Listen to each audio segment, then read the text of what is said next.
అండి. మీ విష్ణు గారు కంగ్రాట్స్. మీ కెరీర్లో ఎప్పుడు లేనన్న ఓపెనింగ్స్ నేను చూసాం. ఈ ఓపెనింగ్స్లో ఈ నెంబర్స్ మీరు చెప్పకపోయినా దీని వెనకాల ప్రభాస్ ఇంపాక్ట్ అంతవరకు ఉంది ఈ ఓపెనింగ్స్ వరకు. 100%.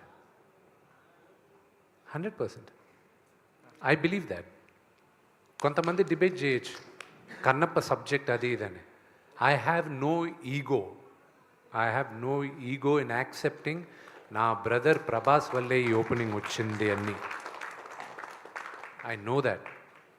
అతన్ని పెట్టుకోవడం వల్లే ఈరోజు మీరందరూ కన్నప్ప కథ చూడడానికి ఇంట్రెస్ట్ అయ్యారు. వచ్చిన తర్వాత కన్నప్ప కథ తెలుసుకున్నారు మీరు. So it's is only purely because of my brother. కన్నప్పని అర్జున అంశగా చూపించారు. అది భక్త కన్నప్పలో కూడా చూసాం. అది దీని వెనకాల ఏమైనా రీసెర్చ్ ఏమైనా చేశారా? ఇది కల్పితం అనుకోవాలి. ఫస్ట్ అది గ్రంథంలో ఉన్నప్పటికీ నేను పెట్టదలుచుకోలేదండి. I wanted to take it out. అసలు వద్దు అన్న. నేను కథలు రాసే ప్రతి కథని నేను చేసే సినిమాల్ని విజేంద్ర ప్రసాద్ గారు